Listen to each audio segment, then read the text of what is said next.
Muy buenas y bendecidas noches, señores. ¿Cómo están? Bienvenidos. Padre, en el nombre de Cristo te damos gracias por una nueva oportunidad, Señor, un nuevo día en el que nos permites compartir tu palabra, Señor, llevar tu palabra a los hogares. Te pedimos que sean muchos los que la reciban, Señor, crean en ti y sobre todo empiecen a hacer tu voluntad. Te alabamos y te bendecimos en el nombre de Cristo Jesús. Amén. Bienvenidos otra vez, señores. Tarde, pero sin sueño de nueva cuenta. Ya estamos aquí. Y pues vamos a empezar rapidito porque ya es tarde. Ayer leímos los capítulos 24 y 25 del libro de Éxodo. ¿Qué vimos en el capítulo 24? Bueno, vemos un relato que a lo mejor a algunos todavía nos parece un poco extraño. El Señor le da instrucciones a Moisés para que suba en compañía de Aarón, de Nadab y Abiú, que eran los hijos de Aarón, y 70 de los ancianos de Israel para que subieran al monte en compañía de Moisés, porque el Señor les había prometido que verían su gloria.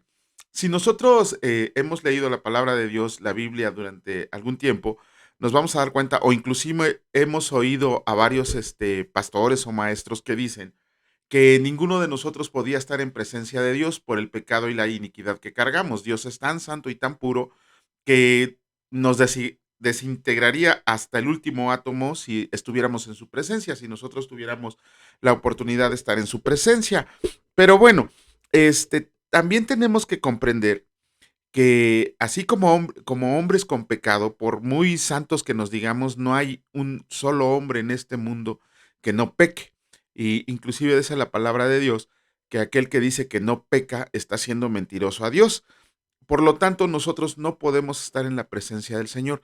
Sin embargo, también la palabra nos enseña que Dios en su soberanía, cuando Él quiere, puede manifestarse a los hombres. Ujú. Se les puede manifestar en persona y a veces no ser reconocido, como sucedió en la Torre de Babel. Cuando los hombres querían hacer una torre que llegara hasta el cielo, vemos que dice la palabra que Dios bajó a ver a los hombres, ¿no? Ellos no se dieron cuenta que entre ellos estaba Dios. También vemos cómo se le apareció a Abraham, a Isaac, a Jacob, a todos ellos se les apareció de forma personal. Lo hizo también con Elías, ajá, lo hizo también, ¿quién más? Abraham, Isaac, Jacob, Elías, Moisés. Él, en su soberanía, sí puede aparecerse ante nosotros, su gloria sí la podemos ver.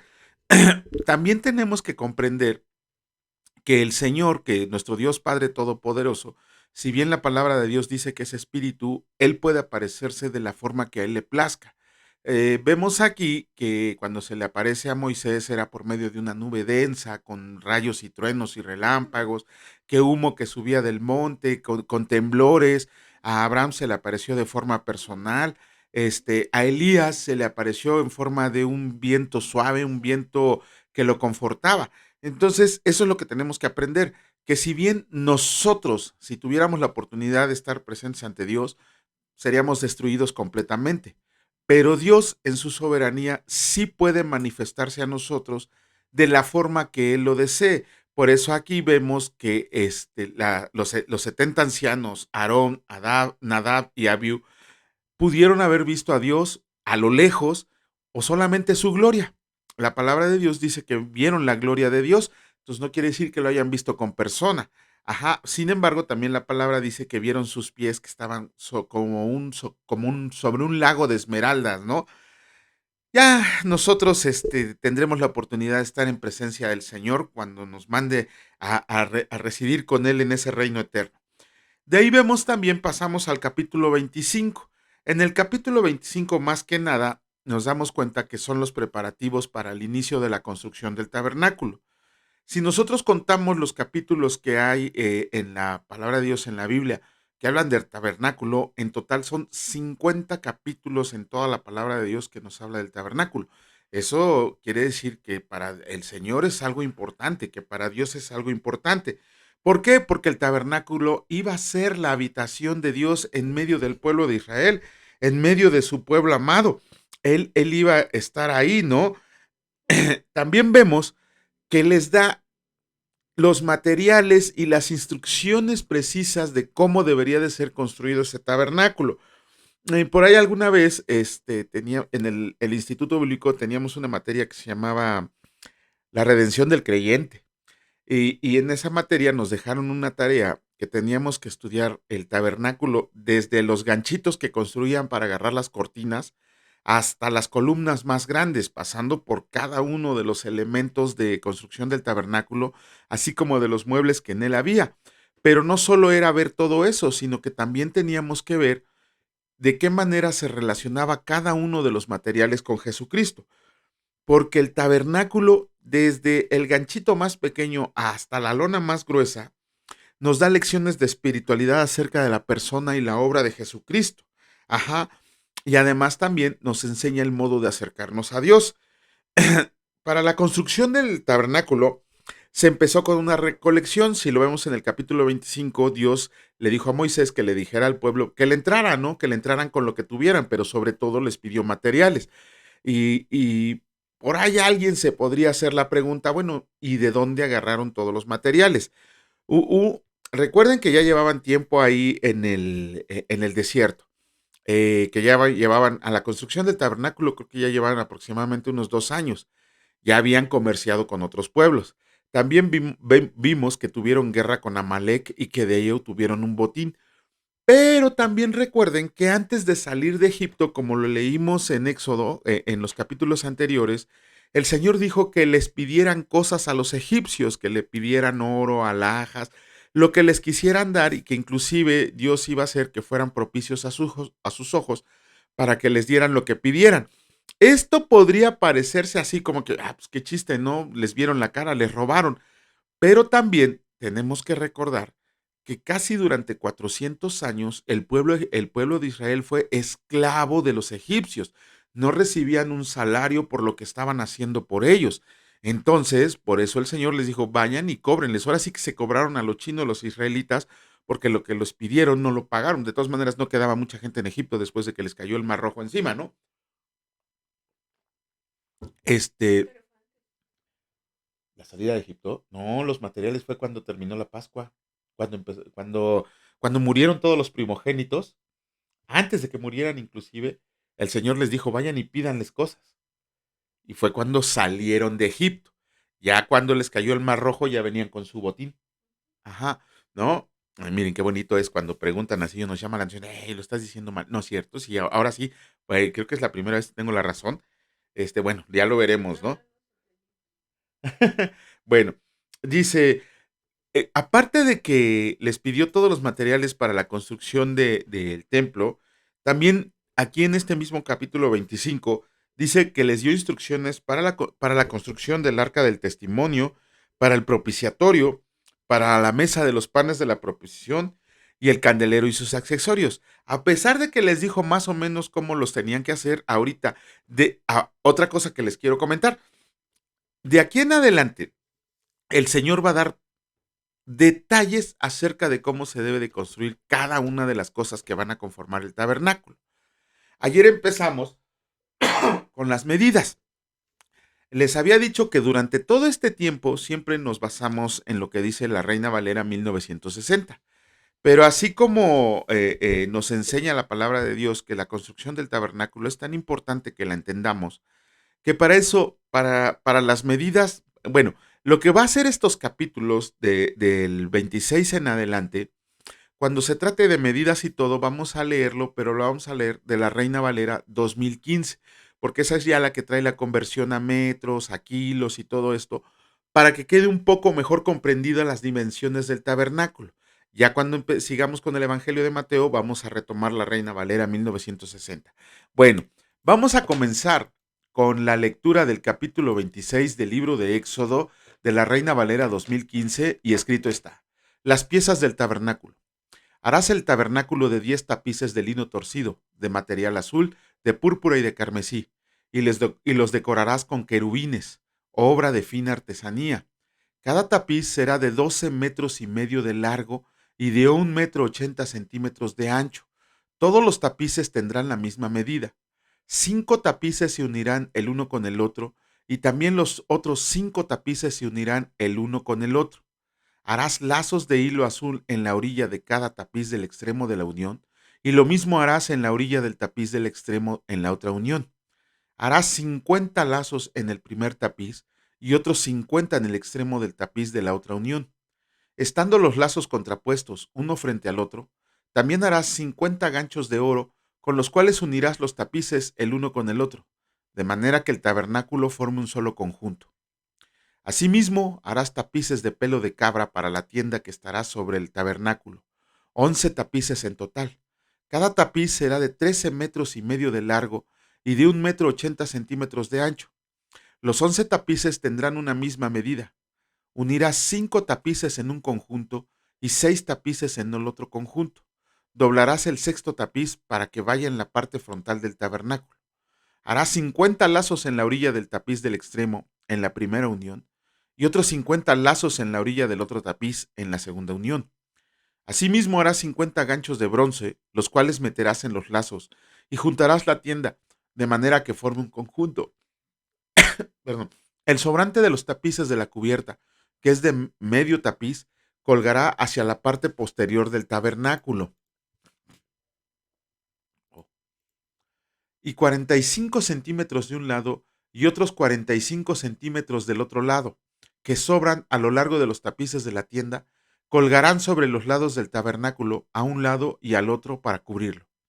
También harás para el tabernáculo una cubierta de pieles de carnero teñidas de rojo, y sobre esto habrá una cubierta de pieles finas. Harás para el tabernáculo tablones de madera de acacia para estar puestos de manera vertical. Cada tablón será de 4,5 metros de largo y de 65 centímetros de ancho. Cada tablón tendrá 2 espigas para ser trabadas una con otra. Así harás con todos los tablones del tabernáculo. Harás para el lado sur del tabernáculo 20 tablones. Harás 40 bases de plata para estar debajo de los 20 tablones. 2 bases debajo de un tablón para sus 2 espigas y 2 bases debajo del otro tablón para sus 2 espigas. Y para el otro lado del tabernáculo, el lado norte, harás otros 20 tablones con sus 40 bases de plata. 2 bases debajo de un tablón y 2 bases debajo del otro tablón. Para el lado posterior del tabernáculo al occidente, harás 6 tablones. Harás además 2 tablones para las esquinas del tabernáculo en los 2 extremos posteriores, los cuales estarán unidos por abajo y unidos por arriba con un aro.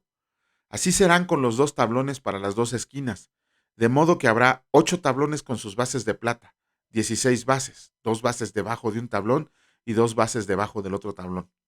Harás también travesaños de madera de acacia, 5 para los tablones de un lado del tabernáculo. Oh. 5 travesaños para los tablones del otro lado del tabernáculo y 5 travesaños para los tablones del lado posterior del tabernáculo al occidente. El travesaño del centro pasará por la mitad de los tablones, de un extremo al otro extremo. Recubrirás de oro los tablones. Harás también de oro sus aros en los cuales se han de meter los travesaños. También recubrirás de oro los travesaños y levantarás el tabernáculo conforme al modelo que te ha sido mostrado en el monte. Harás también un velo de material azul, de púrpura, de carmesí y de lino torcido, decorado con querubines, obra de fina artesanía. Lo pondrás sobre 4 pilares de madera de acacia recubiertos de oro, con sus ganchos de oro sobre las 4 bases de plata. Harás colgar el velo de los ganchos. Introducirás detrás del velo el arca del testimonio. Aquel velo le servirá de separación entre el lugar santo y el lugar santísimo. Pondrás el propiciatorio sobre el arca del testimonio en el lugar santísimo. Pondrás la mesa fuera del velo y el candelabro frente a la mesa, en el lado sur del tabernáculo, y pondrás la mesa en el lado norte. Harás para la entrada del tabernáculo una cortina de material azul, de púrpura, de carmesí y de lino torcido, obra de bordador. Harás para la cortina 5 pilares de madera de acacia, y los recubrirás de oro. Sus ganchos serán de oro, y les harás 5 bases de bronce fundido. Capítulo 27. Escrito está. El altar del holocausto.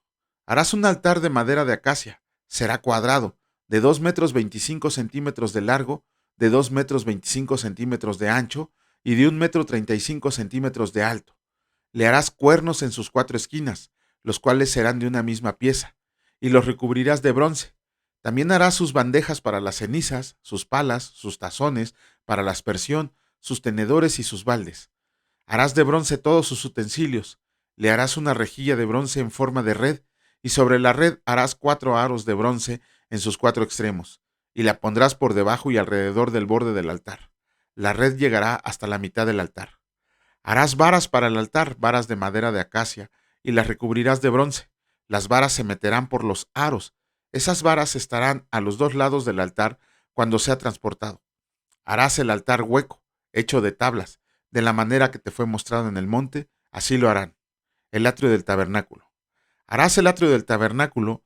En el lado sur, el atrio tendrá mamparas de lino torcido a lo largo de 45 metros por un lado. Sus 20 pilares y sus 20 bases serán de bronce. Los ganchos de los pilares y sus bandas serán de plata. De la misma manera, en el lado norte habrá mamparas a lo largo de 45 metros con sus 20 pilares y sus 20 bases de bronce. Los ganchos de los pilares y sus bandas serán de plata.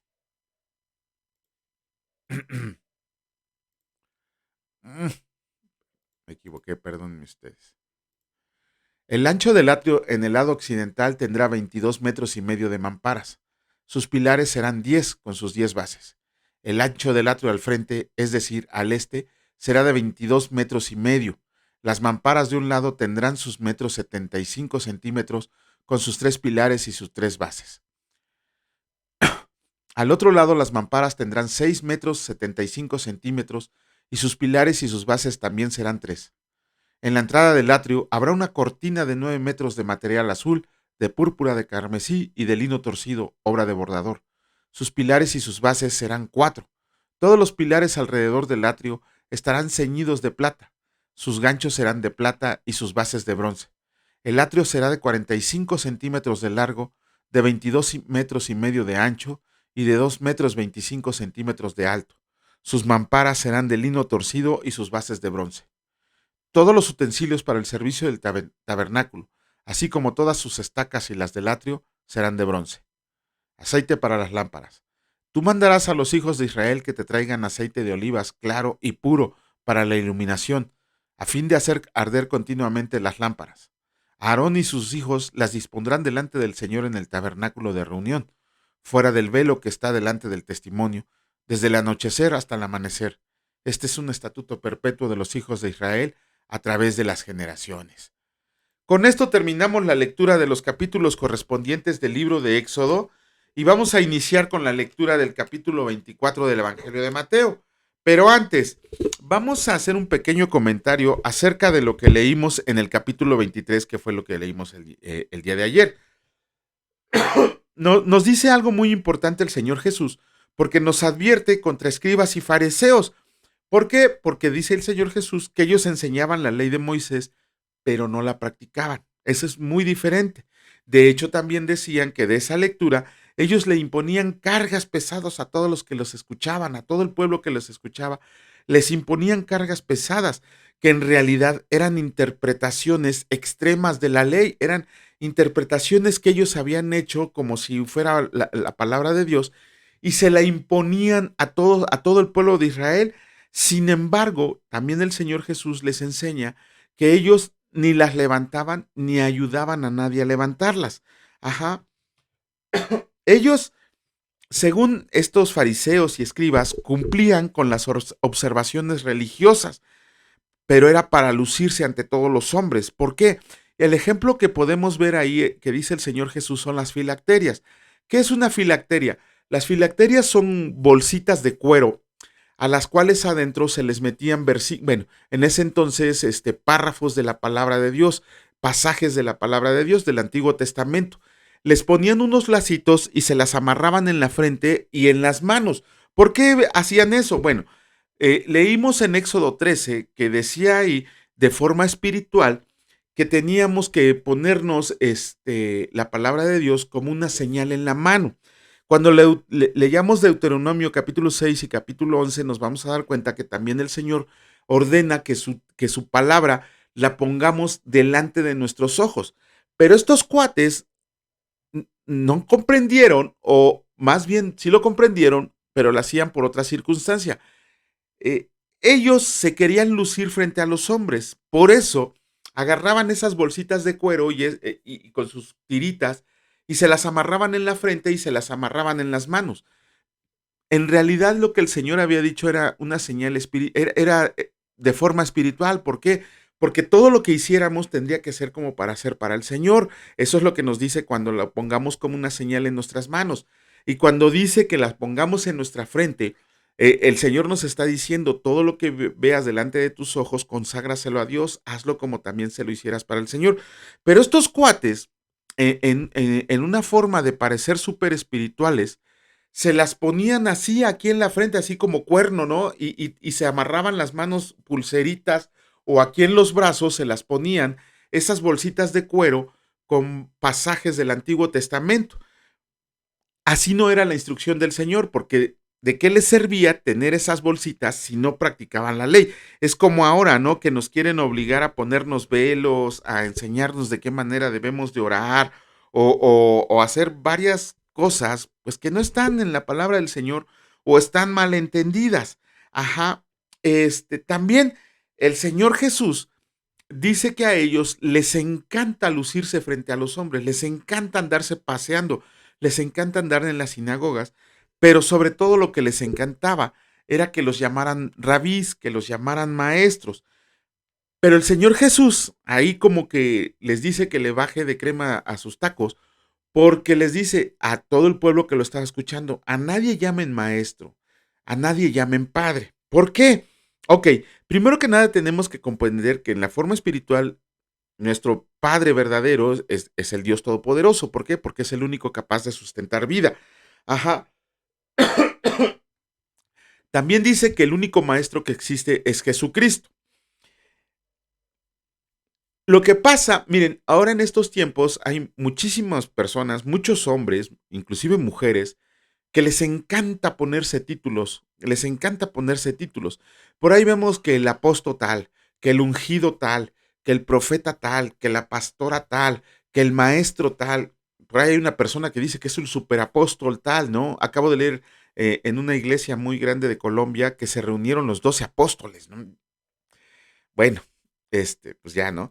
Lo que pasa es que eso surge de un desconocimiento de la palabra de Dios o de una mala interpretación o de una tergiversación de la palabra. ¿Por qué? Eh, ¿Qué es lo que leímos lo que hemos leído en el Evangelio de Mateo? Siempre el Señor Jesús, siempre dijo él, inclusive lo dice claramente en sus palabras, que el que quiera ser grande en el reino de los cielos tiene que ser humilde aquí con los hombres. Ajá, ahora que ya veamos lo de los apóstoles, vamos a ver que fue muy difícil enseñarle a los apóstoles de parte del Señor Jesucristo porque no eran humildes. Los apóstoles no eran humildes, porque siempre estaban peleando para ver quién iba a ser el mayor. Siempre estaban peleando así para ver quién iba a ser el mayor. También Jesucristo les tuvo que dar su regañiza y enseñarles que el mayor era el que sirviera a los demás, el que se hiciera siervo de los demás, el que fuera humilde a los demás. De hecho, los apóstoles, ya cuando reposó sobre ellos el Espíritu Santo allá en Pentecostés, vemos un cambio ya muy grande. Parecía que ahora echaban competencias, pero a ver quién era a dónde querían ir a servir, cómo podían servir más al Señor. Ajá. De hecho, cuando leamos Lucas allá en el capítulo 17, nos vamos a dar cuenta por medio de una parábola, allá en el versículo 10, que es la del siervo inútil. Cuando termina la palabra, ni siquiera forma parte de la palabra esto que nos dice Jesucristo. Cuando termina la parábola, Jesucristo dice, ahora bien, ustedes tienen que comprender que también son siervos inútiles, porque nada más hacen lo que se les pide. Por mucho, yo no estoy nada en contra de estas personas que viajan por todo el mundo evangelizando a todas las tribus, ¿no? De hecho, gloria a Dios, ¿no? Que ojalá al muchacho que estamos preparando al rato así lo veamos que anda viajando por el mundo evangelizando a las personas. Este, no estoy en contra de que se lleve la palabra de Dios a esos lugares, ¿no? Lo que me causa un poquito de pesar es cuando ya una persona empieza a ponerse el nombres, ¿no? Cuando dice yo soy el pastor, cuando dice yo soy el profeta, cuando dice yo soy el apóstol, ¿no? Eh, todas esas personas, véanlos, todas esas personas que se dicen apóstoles, que se dicen profetas, tienen iglesias grandísimas. ¿Por qué? Porque en realidad lo único que están buscando es dinero. No dudo que a lo mejor haya alguien que lo esté haciendo bien conforme a la palabra del Señor, pero el 99% de estas personas lo que buscan es un beneficio económico y por supuesto que la palabra de Dios los está enriqueciendo. Lo malo va a ser cuando tengan que rendir cuentas, ¿no? Cuando el Señor Jesús nos dice que a ellos no los llamemos de ningún título, lo está diciendo en forma espiritual. Tenemos que entender que esto es de forma espiritual, que no podemos decirle padre a un señor que se pone un vestido negro cada domingo para dar una misa, porque probablemente tenga más pecado que nosotros. Todos nosotros tenemos pecado, ¿no? Pero no sabemos lo que cargan los demás. No le podemos decir apóstol a ninguno porque primera no fue, Jesucristo no vino y le dio el título oficial de apóstol. No podemos decir que profeta porque el canon bíblico está completado y no hay un profeta de manera continua. El don de profecía no está de manera continua. Se le puede dar a cualquiera de nosotros, pero no como un don continuo. Sí existe el don de profecía, pero es escaso porque el canon bíblico ya está completado. Todo lo que necesitamos saber de Jesucristo ya está en la palabra de Dios. Entonces, a veces por eso el Señor nos dice, cuídense de ellos, a nadie llamen padre, a nadie llamen maestro. ¿Cómo hay gentes a las que les encanta esto, no? Pero eso lo tenemos que ver en el plano espiritual. ¿Por qué? Porque en el plano terrenal, cuando nosotros leemos el capítulo 13 de Romanos, eh, Pablo nos enseña que al que respeto, respeto y al que honra, honra. O sea, yo tuve un padre terrenal, al cual le decía papá, le decía jefe y a veces le decía peor, ¿no? Pero siempre le reconocí como padre en esta tierra. A todos los maestros que tuve en educación primaria, en educación secundaria, todos los esos que tuve, les decía maestros, ¿no? Pero era un sentido terrenal. Por eso Pablo nos dice, cuando leamos capítulo 13 del libro de Romanos, vamos a comprender por qué Pablo dice que al que honra, honra y al que respeto, respeto. ¿Por qué? Ni modo que vaya y le diga al médico que me está dando medicinas o me está dando el tratamiento para curarme. No te puedo decir doctor, porque doctor en latín significa maestro y maestro dice Jesucristo que no le digamos a nadie. Eh, hay que ser muy conscientes que a muchos les ha costado bastante obtener una cédula para ejercer una profesión, una carrera técnica. Otros la plagiaron, ¿no? Hicieron trampa, pero habemos quienes sí nos costó mucho trabajo conseguirla. Y por supuesto que sí, es decirnos, licenciados, arquitectos, doctores, pero es una manera de demostrarles un poco de respeto por el esfuerzo que hicieron. Sin embargo, cuando nos vamos al sentido espiritual, que estas personas, estos falsos maestros, estos falsos pastores, estos falsos profetas quieren que se les llame, entonces sí hay que tener cuidado. Y cuando les exijan, porque ellos exigen que así se les llame, si no los presentas así como el superapóstol, profeta, evangélico, misionero que mandó Dios al mundo a salvarnos, se enoja que no les digas así. Bueno, pues muéstrale la palabra de Dios en el capítulo 23, donde Jesucristo dice que a nadie llamen maestro y a nadie llamen padre. Pero bueno, ojalá haya quedado comprendido. Si no, pues ya mañana o después estaremos explicándolo un poco mejor. Vamos a comenzar con la lectura. En esta ocasión nos toca el capítulo 24 del Evangelio de Mateo, solamente de los versículos 1 al 28. Y escrito está: Jesús predice la destrucción del templo. Cuando Jesús salió del templo y se iba, aquí, perdón, antes de que continúe, aquí ya estamos otra vez retomando la Reina Valera 1960. Jesús predice la destrucción del templo. Cuando Jesús salió del templo y se iba, se acercaron sus discípulos para mostrarle los edificios del templo. Respondiendo él les dijo: ¿Ven todo esto? De cierto les digo que no quedará aquí piedra sobre piedra que no sea derribada. Señales antes del fin. Y estando él sentado en el monte de los olivos, los discípulos se le acercaron aparte diciendo: Dinos, ¿cuándo serán estas cosas y qué señal habrá de tu venida y del fin del siglo? Respondiendo Jesús les dijo: Miren que nadie los engañe, porque vendrán muchos en mi nombre diciendo: Yo soy el Cristo, y a muchos se engañarán, y oirán de guerras y rumores de guerras. Miren que no se turben, porque es necesario que todo esto acontezca, pero aún así no es el fin, porque se levantará nación contra nación y reino contra reino, y habrá pestes y hambres y terremotos en diferentes lugares, y todo esto será principio de dolores. Entonces los entregarán a tribulación y los matarán, y serán aborrecidos de todas las gentes por causa de mi nombre. Muchos tropezarán entonces y se entregarán unos a otros, y unos a otros se aborrecerán. Y muchos falsos profetas se levantarán y engañarán a muchos. Y por haberse multiplicado la maldad, el amor de muchos se enfriará. Mas el que persevere hasta el fin, éste será salvo. Y será predicado este evangelio del reino en todo el mundo, para testimonio de todas las naciones, y entonces vendrá el fin. Por tanto, cuando vean en el lugar santo la abominación desoladora de que habló el profeta Daniel, el que lee entienda, entonces los que están en Judea huyan a los montes, el que esté en la azotea no descienda para tomar algo de su casa, el que esté en el campo no vuelva atrás para tomar su capa. Mas ay de las que están encintas y de las que críen en aquellos días. Oren pues que su huida no sea en invierno ni en día de reposo, porque habrá entonces gran tribulación, la cual no la ha habido desde el principio del mundo hasta ahora, ni la habrá. Y si aquellos días no fueran acortados, nadie sería salvo, mas por causa de los escogidos, aquellos días serán acortados. Entonces, si alguno les dijere, miren, aquí está el Cristo, o miren, ahí no está, ahí está, no lo crean, porque se levantarán falsos cristos y falsos profetas, y harán grandes señales y prodigios de tal manera que engañarán, si fuera posible, aún a los escogidos.